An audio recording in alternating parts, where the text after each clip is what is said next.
I'm Sid, and this is my husband, Mackie. We're professional mountain bikers on a quest to race the best and most challenging mountain bike races around the world.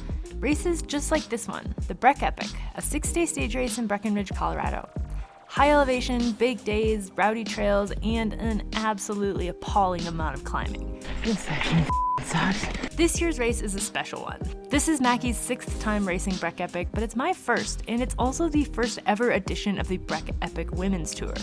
I'll be racing against upwards of 60 other pro women from around the country and the world.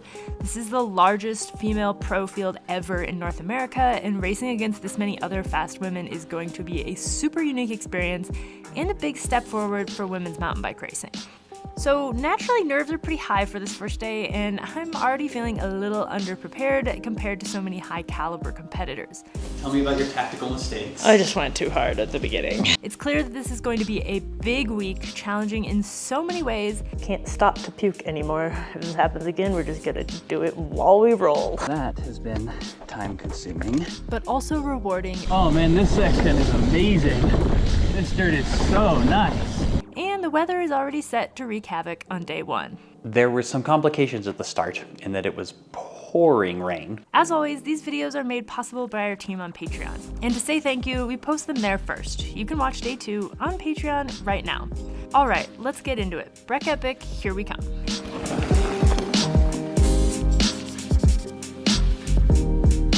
Okay, you guys, we are getting ready to head to Breckenridge for the Breck Epic. If you've been watching our channel, you've seen us do several stage races over the past year and a half or so, and most of those were fully supported stage races. So like when we did BCBR in 2023, we had the food and camping package. We were camping at the venue and eating the breakfasts and dinners, so we didn't have to think about what we were going to eat. Breck is a little bit different. All of the races start and end in Breckenridge, so we have an Airbnb for the week and we are in charge of all those logistics. This is also a really hard race. There's a ton of climbing. The stages are longer than the BCBR. I know for me, I want to be making as few decisions as possible on the race day, so what we've done this week is I made a full meal plan of what we're going to eat for basically every meal for 6 days. So I made a chili, pork shoulder, and my mom made a pasta sauce. This morning I've been packing all our clothes and doing something a little different, which is putting our outfits for each day into one of these packing cubes so that we literally don't have to think at all of like, oh, where are my socks? Or, oh, should I use the gloves I used yesterday? Nope, there are clean gloves and socks and chamois and jersey in every one of these bags. So hopefully that will also cut down on the mental energy we need to get going every morning. Huge thank you to my parents and Mackie's parents who are both coming up for the week. They're gonna spoil us a little bit so that we can focus on racing. I'm gonna just finish throwing things in bags and we're gonna head to Breckenridge. Next step in prepping for Breck Epic, making sure the bikes are good to go. First, I need to swap front tire. Sid had already did the rear one for me. I've got a tick in the bottom bracket, which I'm guessing just needs a little bit of grease. Possibly replace some cables. Just make sure everything's working well, because you really don't want to go into a 6-day stage race and not have your bike in primo condition.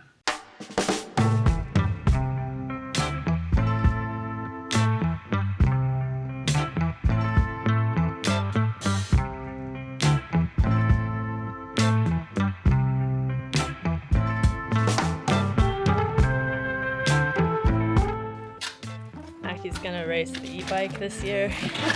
2 years of single speed at Breck was enough. I give everyone 30 seconds to compose their angry comment before I tell you that that was a joke. We're bringing the e-bike because everyone's gonna be tired after the race, so if we have to go anywhere or if Mackie wants to come back to the finish line to like see me finish, you can just zip over.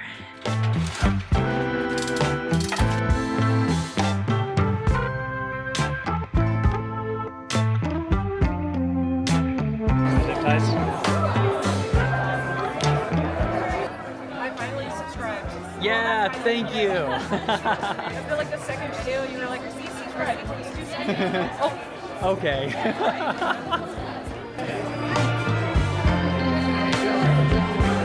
Now is the time to get the bikes ready to go. We need to put number plates on. I have number 67. Sid has number 37. I'm going to attach tube CO2 or spare CO2 tire lever to my bicycle with this handy piece of Velcro. All right, I think the final bike prep is about done. Numbers are on. Today has been a little stressful, not gonna lie, but I think now we get to go eat some food, so that's good. This is Sid's first ever Breck Epic racing instead of supporting. It is my 6th ever Breck Epic, and I am very excited to be racing it with gears because the last time I raced this 3 years ago, I did it on a single speed. Yeah, you have not done it with gears since 2013. Over a decade. So how are you feeling about your first ever non-supporting Breck Epic? I'm actually very excited to not be supporting. I feel like I should have prepared better, but I feel like that before every race, so. It's a common defense Then mechanism. afterwards, I feel like I should have gone faster, and that's just how it goes. You're going to be amazing. Yeah. Okay, bedtime. Yeah. This is the time in stage races, right before you start, where I'm like, nah, I don't need to do stage races. Once the gun goes, then it's fine. It'll be fun. I think it's gonna be wet, which is fun. It definitely rained, like, All night. I have no idea what riding in this big of a field of pro women is going to be like. I think today is going to be a bit experimental, trying to figure out what's going on, who's going to do what, how fast everybody is going to go out. it is currently pouring rain outside. Coach Mike says, don't go get wet and do your warm-up, just do a warm-up inside. So that's what we're doing.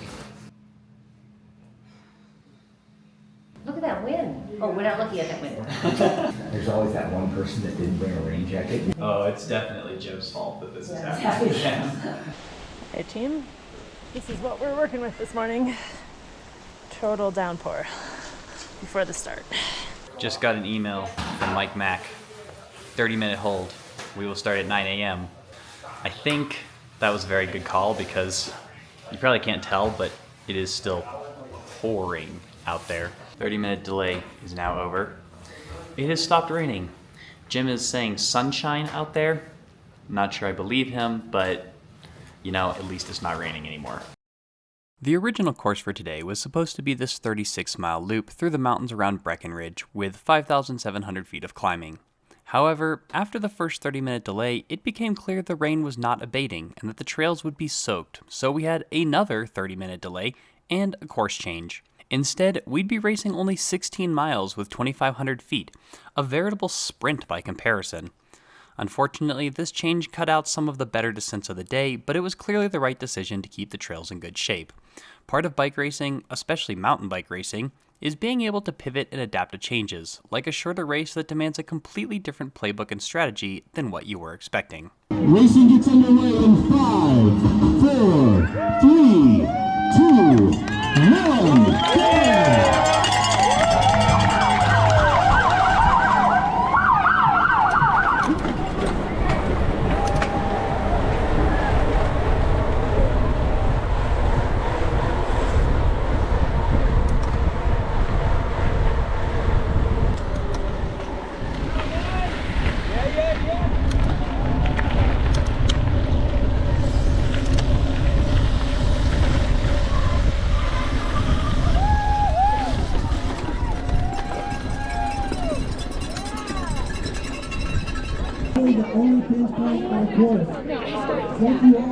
Racing gets underway in 5, 4, 3, 2, 1, go!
was right about here that I realized I had made a big mistake and gone out way too hard for a start at 10,000 feet of elevation. Later, when we reviewed my power file, we saw that I had done my first minute of this race at 400 watts and had a second best 5-minute power of the year at 287. While I may have gotten away with this at sea level, or our home elevation of 7,000 feet, or just in a normal-sized women's field, I did not get away with it here. And this is the part where I got passed by what felt like the entire field, but was probably only about 10 people. Still, it was hard to not have a few negative thoughts in this moment.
Now you're back.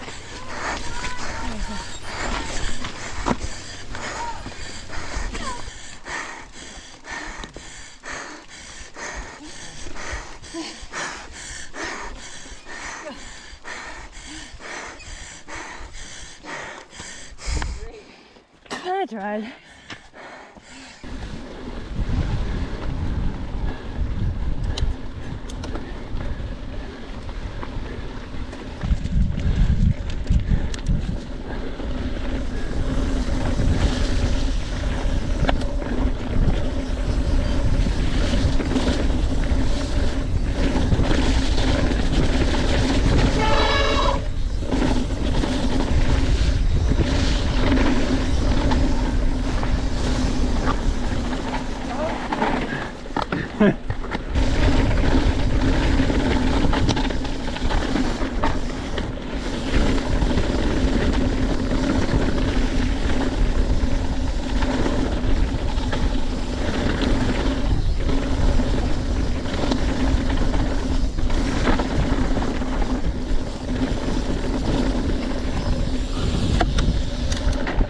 Woohoo! That was fun.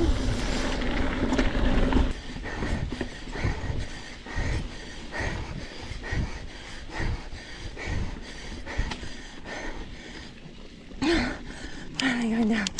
Oh man. Oh, recover, son. Recover, come on.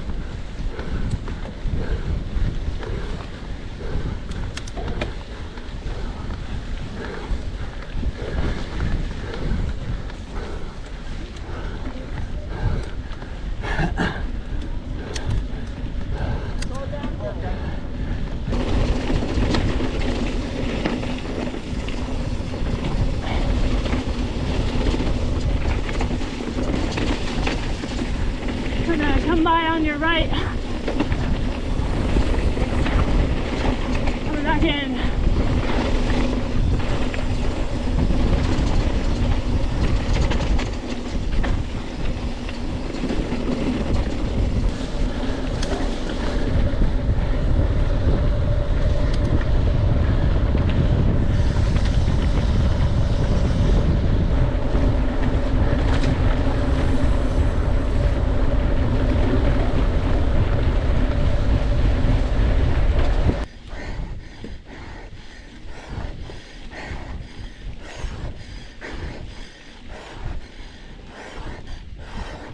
piece of cake.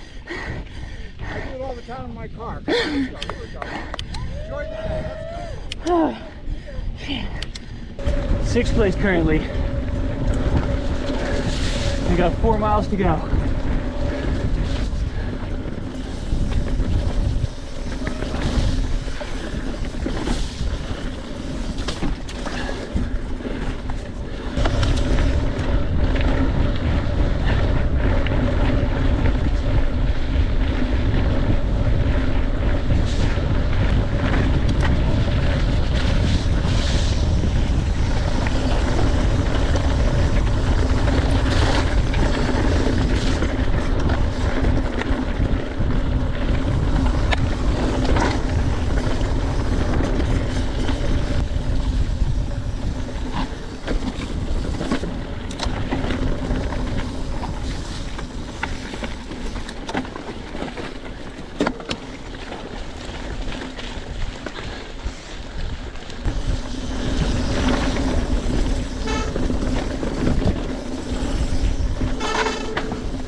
Okay, so get your in there.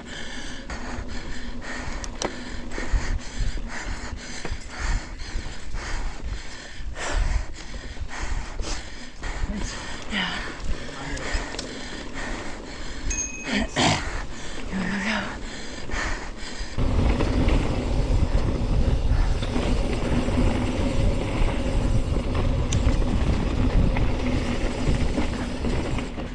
There's a spot that I could get by.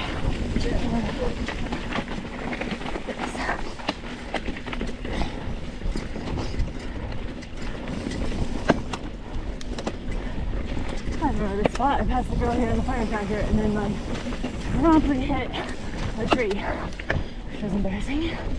At the bottom of this super fun piece of single track, we got onto a downhill dirt road, and the 3 guys behind me went flying by. I thought, sure, if you really want to blast this dirt road, be my guest. But it turns out they had a reason, which was that the finish was at the bottom of the dirt road. So instead of finishing 5th, I ended up 8th on the day, but we were all separated by less than 2 seconds, so it didn't really matter for the overall. Nice, guys. Nice ride. Nice ride. Nice fun following you guys.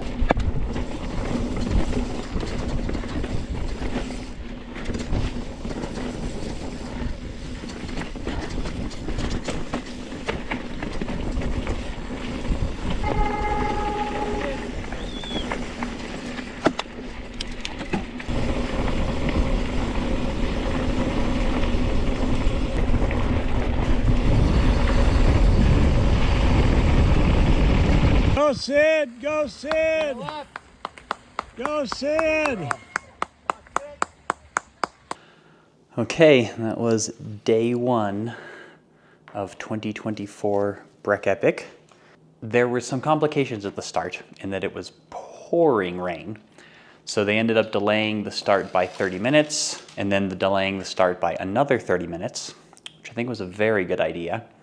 And then they ended up shortening the course by over half. So it ended up only being like 16, 17 miles instead of 36. It was short. I think race time was like an hour 15 or something. I do not envy the Breck Epic crew having to make those decisions. Those are tough decisions to make. That's one of the things I've learned from racing bikes for a long time is there's generally a lot more going on behind the scenes than you realize as a racer. So my philosophy is never question a race director's decision. I believe I ended up 8th, but 5th, 6th, 7th, and 8th, we were all separated by like 1 second. Overall, I'm quite pleased. I was climbing with guys who were strong climbers. Training Peaks says my second best 10 and 20 minute powers after Downeyville. Not bad for being at quite a bit higher elevation and day 1 of a 6-day stage race. Smells good in here. Hello. Hi. How you doing? How was it? It was fun. I mean, I think I made some tactical errors. Tell me about your tactical mistakes. I just went too hard at the beginning. That's it. So I must have gone into the single track like fourth, which was clearly not the move. All of these people are within striking distance. The hard part of that, though, is that there's probably an equal number right behind you. I mean, today's descents were not very hard. They were not indicative of what the rest of the race is like. At the end of the day, I would say I am pretty happy with today and that result. I definitely, I don't think I executed to the best of my ability. Definitely started out too fast. As Mike pointed out, I kind of raced the race that I was given and tried some stuff. It didn't work. Ultimately, like, this whole week is kind of a chance to experiment and to race in a really deep field. It's different than anything I have ever done. It felt like I was getting passed by like 40 women. And I think part of that is I'm just not used to getting passed. So that was like, obviously, like some negative feelings, negative emotions. I think I did a good job of kind of not letting that affect the race. Now it is time to go eat a bunch of food. Lo and Joe are coming over. Mackie's parents are coming over. Have a celebratory dinner. Eat a lot of carbs and get ready for tomorrow.